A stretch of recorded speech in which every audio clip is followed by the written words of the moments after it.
Hello and welcome to another episode of Farewell Evangelion. My name is Keith Ramsey and I am joined by Peter Akerley. Hello! And we are going through the Neon Genesis Evangelion series bit by bit. For my last time and Peter's first, today we reviewed episode 21. He was aware that he was still a child, first released on February 21st, 1996. Seele interrogates Fuyutsuki about NERV and Gendo's true intentions. Ryoji goes missing. Ikari and the committee are at odds about the use of Unit 1.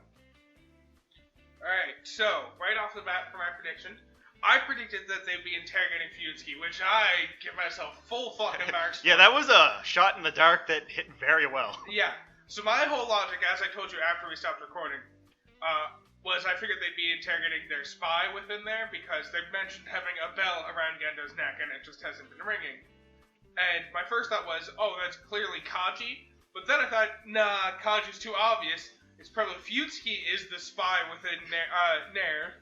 I was wrong, but my wrongness made me much more right, so yeah. I'll stick with it. Because Kaji is very much the bell. Yeah, Kaji was very much the spy who just was refusing to report. But what we end up kind of finding out this episode is Kaji is a triple agent working for the UN, Seele, and NERV. But it seems that his loyalty is actually to NERV, and he's aware of what Gendo's plans are, but he doesn't fully trust Gendo, so he's trying to find out what's going on. Yeah, he's trying to find out the truth for himself, and perhaps in his absence, if something horrible were to happen, he wants to make sure Misato is now on the quest of finding out the truth, to ensure that Earth's stewardship is in the correct hands. Yeah, but yes, that's ultimately what his goal is to make sure everything is in the best hands possible, and for that, he seems to be most aligned with NERV. Yeah, we saw this, we got confirmation of this from earlier, when he was stealing Adam and bringing it over to NERV. That was his first kind of active betrayal against Seele in the benefit of NERV. Yeah, or at least the first betrayal we're told of. And in the episode, Kaji even mentions, oh, I think Seele's about to find out that I did that. Which is the big thing, because that is kind of giving a lot of power to Gendo that they really don't want him to have. Yeah.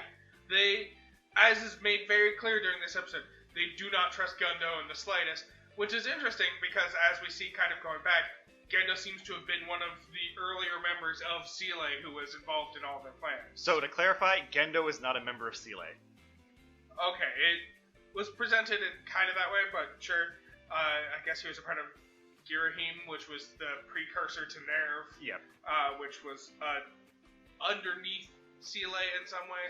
So there's very few characters that actually are Seele members, in a sense. Yui, who we end up finding in this episode, is one of them. Not a council member per se, but she's a part of Seele in some capacity. Yeah. And it looks like Gendo initially was trying to gain access to that power through Yui. Yeah. And then that relationship kind of grew into something different. Yeah, and he became more focused on his relationship with Yui and fathering a child. Yeah. Not Shinji, just a child. But yeah, it's Gendo himself is not actually a Seele member. He is Giram and then later NERV. He's working with Seele, and Seele is funding these organizations, but they are not Seele. Yeah. He kind of works for Seele without being a part of Seele. Yeah, think of it as like a business contract between Giram, NERV, and Seele. Yeah.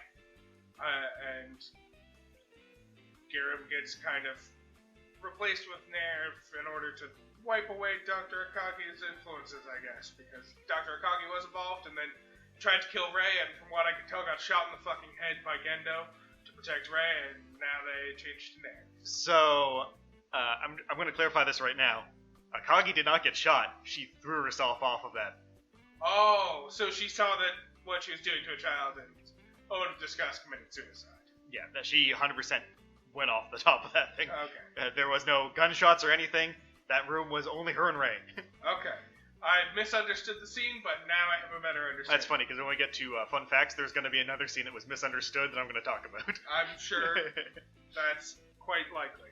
But yeah, this episode is very much the origin of NERV and answers a lot of background things and how characters got where they are now. Yeah, it's a lot of backstory. It doesn't directly answer questions I've been asking, although I feel like it did confirm some of the stuff I believed. So the fact that Yui died in some sort of test involving Unit 1.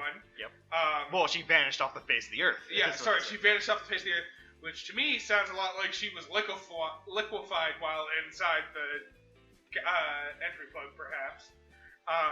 Who knows? That could be just a weird way of assuming it. All we know is that the mother, Dr. Akagi, was responsible for the test to try and rescue the last person who got liquefied, and the test did not go successfully. Yep. And this is when Yui got liquefied off the face of the earth. Also, shortly after Yui gets liquefied off the face of the earth, or not liquefied, but vanishes off the face of the earth, Rei just appears and has no backstory to her, so I'm sticking with my Rei as a clone of... What do you mean? It's a friend's child that he's looking after. It's a friend's child that he's looking after who has had all digital records of her existence prior to that day erased from the earth, which I'm calling there's no backstory for Rei before that day.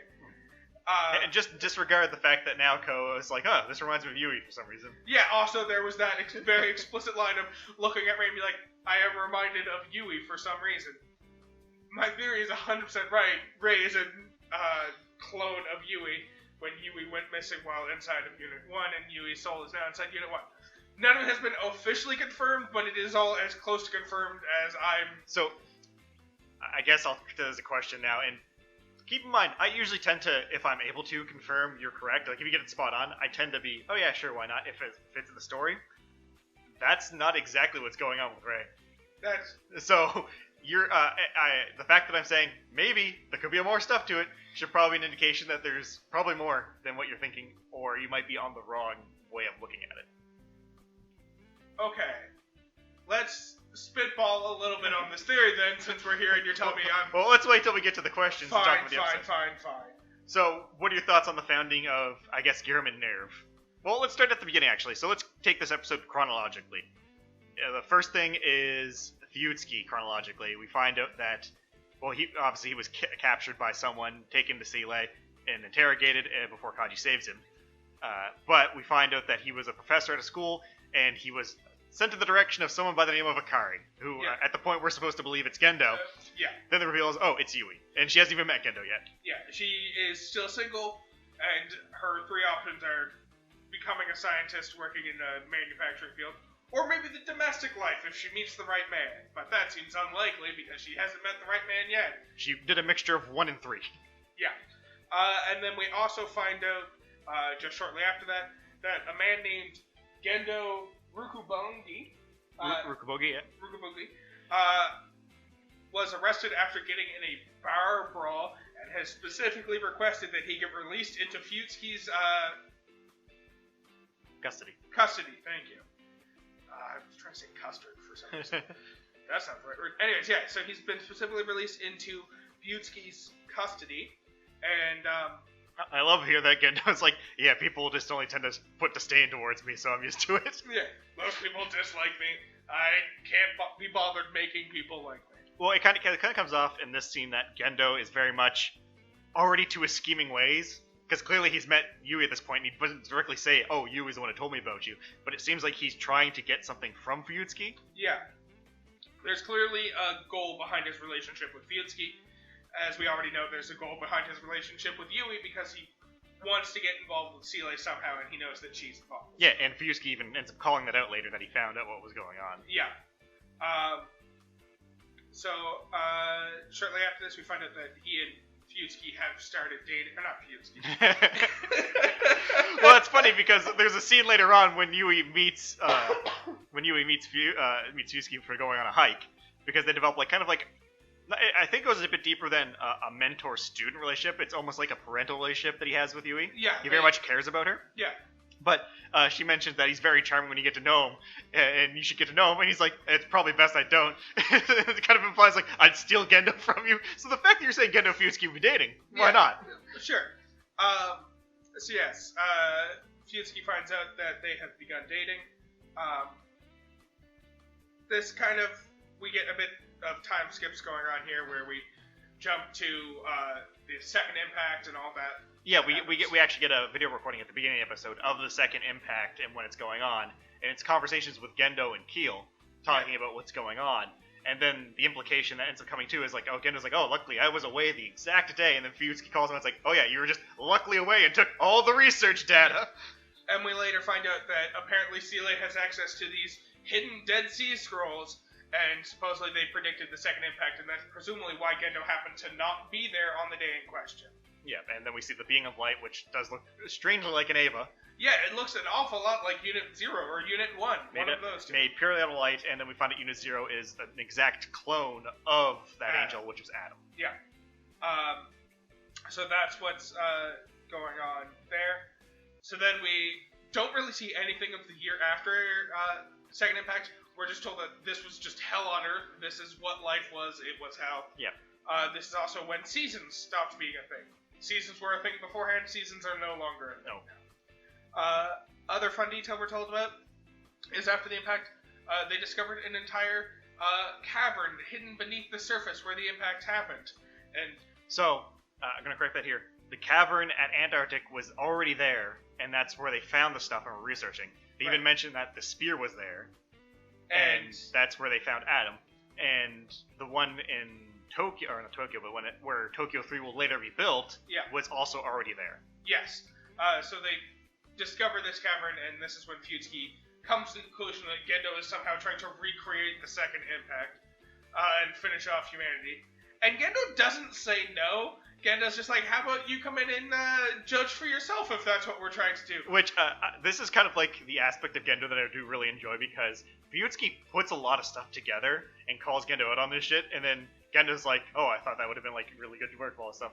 And then kind of like, oh, I want to show you all the cards, and then you make a decision, and then Fuyutsuki ends up actually working with Gendo, believing what Gendo's goal is. So I think it speaks a lot about Gendo's character that everyone is like, Gendo's up to the worst shit imaginable constantly, but for some reason, almost everyone who's against him ends up joining him.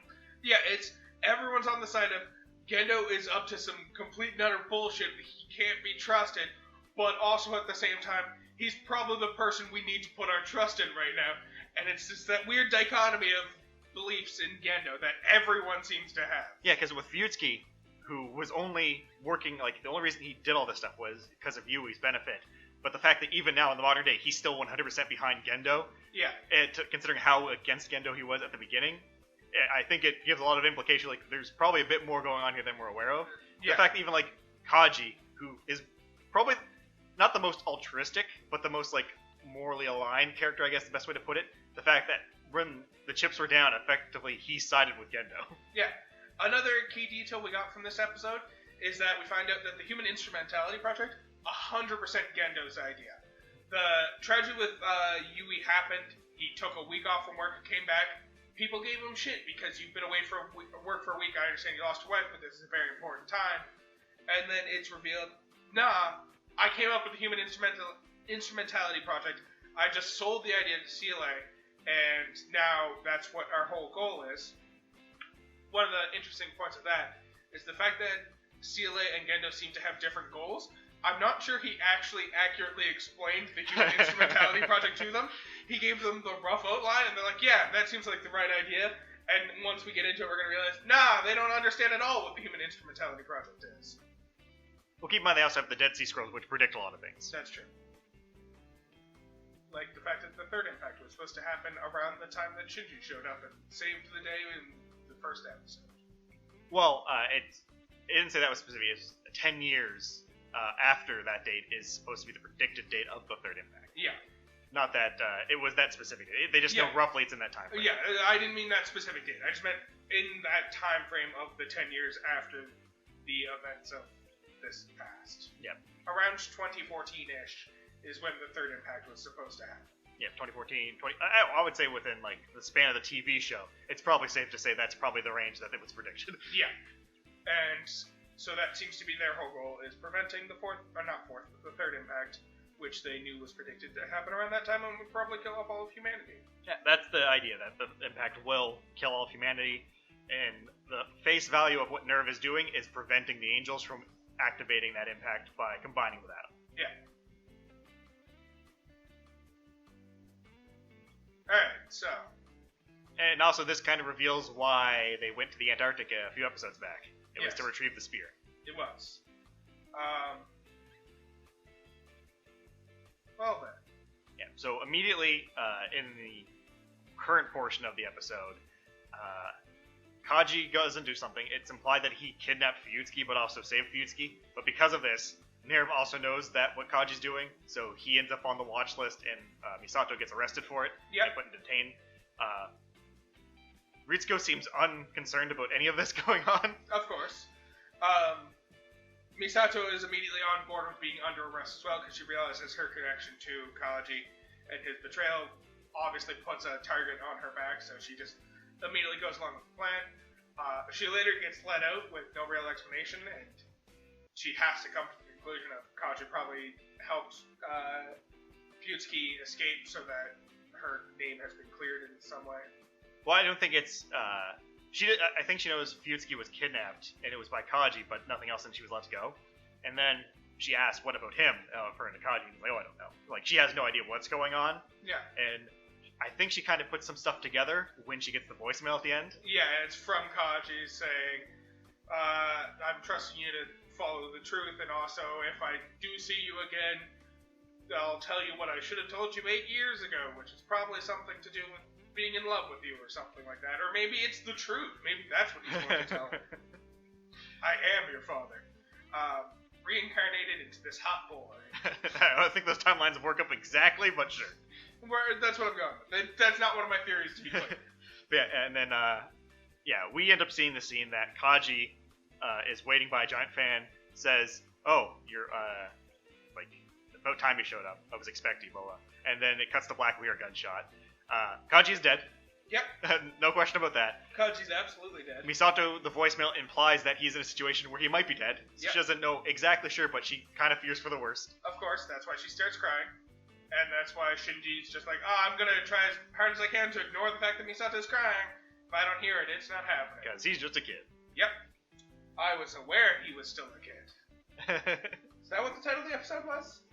He was aware that he was still a child. Yeah. Shinji's aware that he's still a child and can't actually be at all helpful with Misato right now. No, not really. She needs a man. Jesus. But yeah, it's very insightful to kind of everyone at play. We find out that, Ritsuko and Misato were both brought in. Misato was catatonic in a sense, and she just didn't speak for a couple of years after the impact. Yeah. And ends up getting invited into Giram as well, and everyone gets pulled over to NERV. Apparently the same day that Dr. Akagi Sr. kills herself. Yeah, it's Dr. Akagi kills herself, and then Girahim is just torn to pieces, and NERV is established, and literally everyone who worked for Girahim now works for NERV, except for Dr. Akagi, because, she's dead now.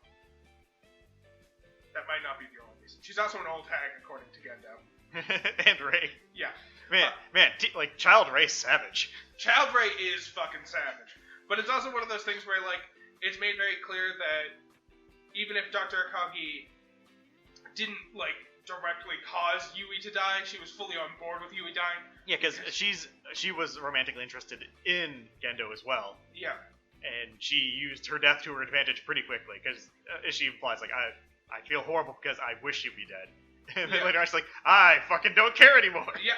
No, I'm gonna kiss you unconsensually right now in front of my daughter. I didn't realize my daughter was here, but my daughter is here. Yeah. Well, yeah, we get the creation of the Magi system and a lot of interesting stuff about Fuyutsuki. So Fuyutsuki this is his flesh out episode. Yeah. We get a lot of things from his perspective and see that him from the outside seeing Gendo is suspicious and what Silei's doing is unforgivable, and I'm going to tell the world to, I better keep this hush. Yeah. He very quickly changes his tune and is immediately on board with Gendo. So yeah, this is a good bit of backstory for Fuyutsuki, but I think it also gives a good bit of context to a lot of the characters and how they got to where they are, even if it is mainly Fuyutsuki's story. So, lots of backstory undeveloped here. Yeah.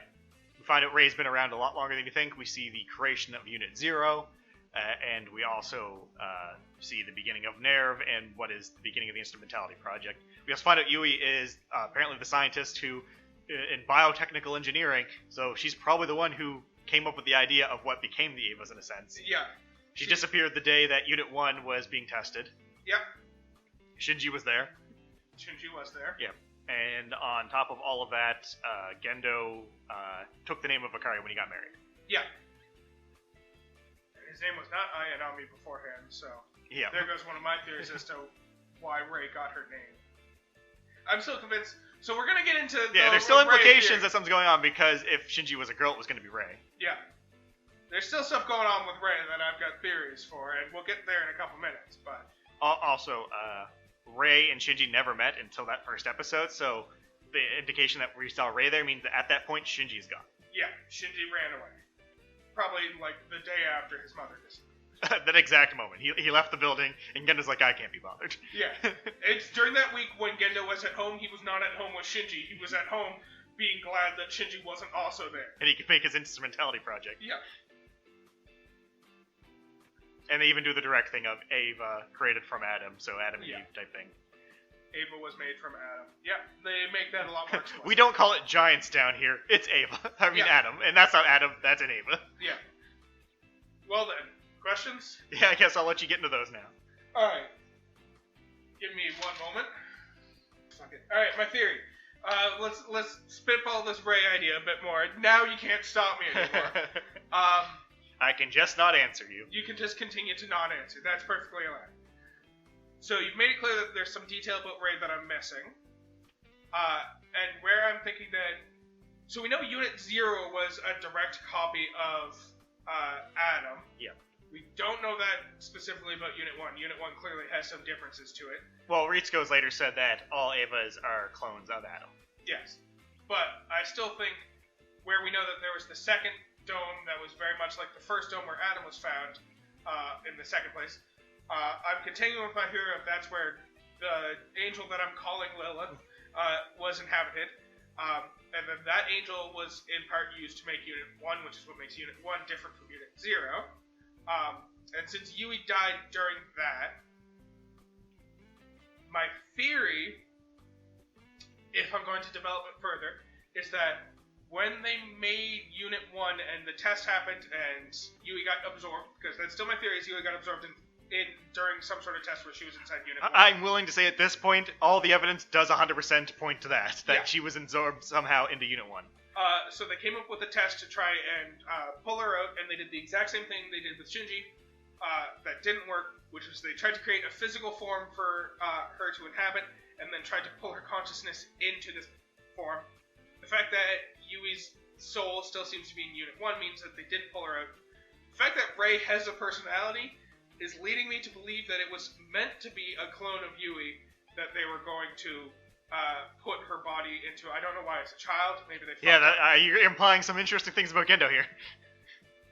We're not going to worry about the fact that it's a child. That's part of what went wrong.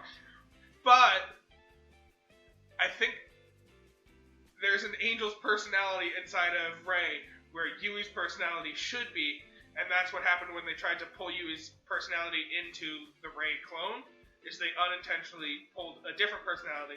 So either Adam's original personality or Lilith, as I've been calling them's personality, is what's actually inside of Rey. So she's a human body with an angel's soul. Yeah, and just to reiterate, the scene we saw here was Naoko Akagi was doing work. Rey comes up and starts just savagely destroying her character. Yeah. Like really 100% no chill Rey. And then she starts strangling her. We see Rey go limp, and she kind of realizes what she's doing, and then it's just cut. It's like, oh, there's a chalk outline and blood, and we find out Naoko's dead. Yeah. So yeah, that's my theory now, that you've encouraged me to think a little bit deeper about it, is that Rey is physically a clone of Yui that is a child for some reason instead of an adult, and aged up to roughly Shinji's age, but mentally is not Yui at all. Mentally has an angel essentially piloting her. Okay. That's the new theory. So you think there's like a tinier angel inside of Rey? Yeah, there's an entry plug inside of Rey being piloted by one of those nano angels. Now that we're on this theory train, I do have to ask you one thing. How does Unit 2, Unit 3, and Unit 4 fit into this? So, Unit 2, you've said in the past, is different from all the other units. Well, it's not that Unit 2 is different. It's considered the first full Evangelion. On top of that, I explained that there's a reason why Asuka cannot pilot 0 and 1. Yeah. So, what I'm thinking is that... But hypothetically, that applies to every pilot moving forward with her. Yeah, they could not pilot Unit 0 or Unit 1. Yeah, so Toji can pilot 3, but he can't pilot 0 or 1. Yeah. So my thinking, with all that... Actually, he probably couldn't pilot 2 either. Okay. That changes things slightly. So what I was thinking is that the full working Evas have less angel influence on them, and they're a lot more mechanical so that they can be properly controlled. And so the reason that they said every child in the school was a potential candidate to be the 4th child is because after a certain point, literally any child could pilot an Eva, and it's just that Unit 0 and Unit 1 need a special child to be piloting them. So, just to let you know, any one of Shinji's classmates could have been the pilot of that other unit. Yeah, so I think... And it's not that... I'm gonna let you know, you're on the wrong path in thinking that any child can pilot any Eva. Okay, so it's specifically those classmates. Yeah, and it just happened at that time, Toji was the one who was able to pilot it. Fair enough. But under any circumstances, it could have been any one of them. So yes, any one of the students could have been the one to pilot Unit 3. So I still think there's a difference between Unit 0 and Unit 1 versus every one of the units that comes after it, in that Unit 0 and Unit 1 still have an angel's personality that they have to kind of merge with in order to pilot it properly. And maybe Yui is somehow also involved in that personality, and that's why specifically Yui's clone or Yui's son are capable of piloting those ones, whereas the rest of them... Well, also keep in mind, Shinji got rejected by Unit 0. I don't know, man. There's something there. I'll figure it out. Oh, I'm not denying that there's not something there. I will figure this out. I don't have it yet. I need more information. That's fair. That's what you got for me for now. Alright, other questions. Was Akagi actually responsible for Yui's death?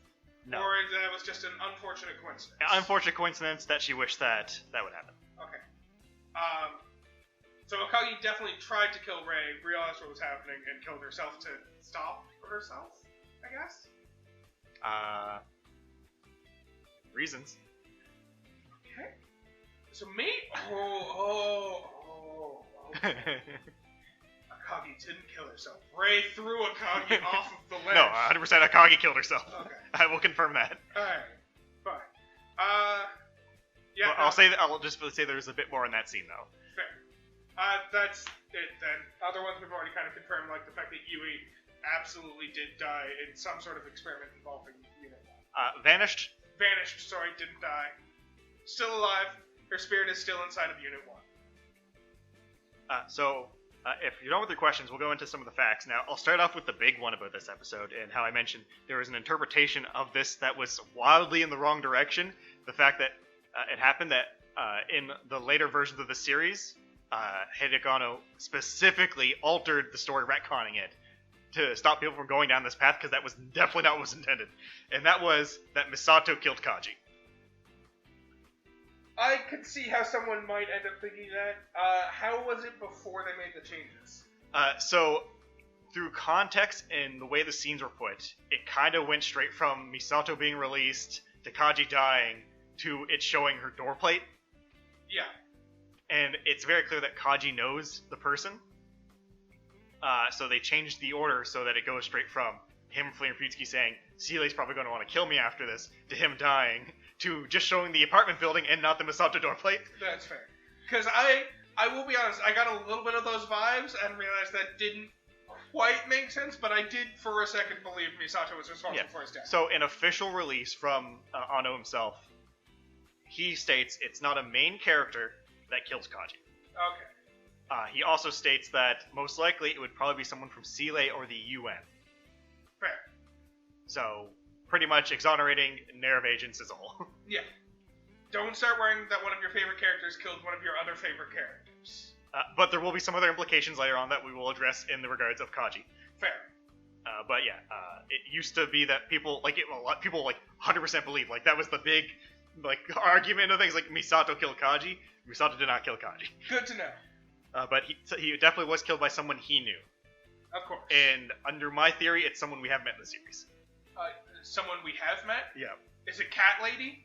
From the episode where he was looking into the Marduk Institute? I'll give you that I do believe it was the cat lady, but I can't explain why yet. Fair. But I think you'll catch on when we watch a certain episode and you get some information. Fair. So, just for an example of some of the differences from the original on-air version to what was added in afterwards. So the circumstances, the recording at the beginning of the episode was not present.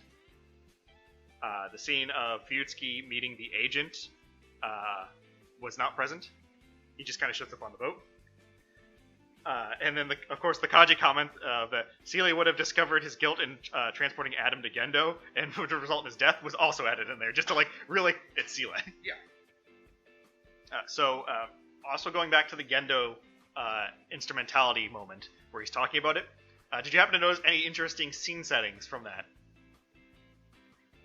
So, we're in Gendo's office while it's being constructed, and the shadow displayed behind Gendo looks like he's carrying a cross. I missed that. Implicating that he's taking a large humanity burden on himself with the formation of the instrumentality project, because the story loves putting those types of things in there. Yeah. Just like Gendo, whenever he's sitting in his office, kind of looks like, because when it's dark and it's the dark desk with him on it, it kind of looks like the Star of David. Yeah.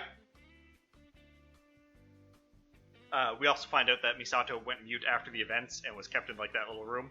She's kind of like a Rei parallel, if you want to think of it in that way, for how odd she is. Also, Gendo seems completely unconcerned that Fuyutsuki's going to go to the media about everything, and it's actually a popular fan theory that Gendo actually left the breadcrumbs for Fuyutsuki to test him and then bring him over to his side because he saw him as a good ally to have in whatever he's planning. I like that theory.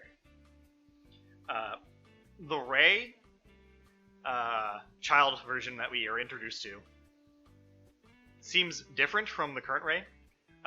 Whether that be the traumatic experience of Naoko trying to kill her or not, but that Rei seems a lot more lively. Yeah. So that's an interesting point to bring up. Yeah, I find it hard to imagine this Rei spitting that much hot fire at a random old hag. Yep. And of course, there's the big debate over who killed Kaji. I'm giving you the freebie right off the bat of it wasn't anyone in NERV or main character, from what we're given information-wise. Especially where it very clearly comes off at the end there that he has decided to side with NERV with the Fuyutsuki kidnapping. Yeah. Yeah, so there's a lot of symbolism going through all of these episodes, or all of the flashback things here. And then, of course, we also find out the Spear of Longinus was at the Antarctic incident, and that was brought back. The last kind of thing I want to talk about here is Seele itself. So you might have noticed the big change with Seele this episode. Yeah, it's no longer the council, it was a whole bunch of obelisks that were talking at Fuyutsuki. Yeah, so it's obelisks, and Keel was still one of them. He was speaking through the 01 obelisk, specifically, and then all the rest seemed to be, very gravelly, booming voices. Yeah. And this is Seele itself, not the council. As Fuyutsuki even mentions. Sure. I'm still confused, but I'll play along for now. So effectively, the council is the main acting body, but they're not the top of Seele. Yeah. Top of Seele would be Lorenz and the rest of these obelisks. Yeah. Makes sense. Yeah. Hopefully we find out more in the future. Yeah, so the best way to put it is the council, there's the Seele council, and then just Seele. And these things that we're interrogating Fuyutsuki is just Seele. Yeah. So, what do you think about the episode overall? I liked it. A lot of backstory, a lot of establishing characters. As I've said before, the episodes that kind of grow characters and show where they've come from and where they're going are always solid episodes in my book. So, I was a fan of this episode. Yeah, it's a very pilot-light episode, as really the main things we're seeing through this is Gendo, Yui, and Fuyutsuki with the modern-day story involving around Misato and Kaji.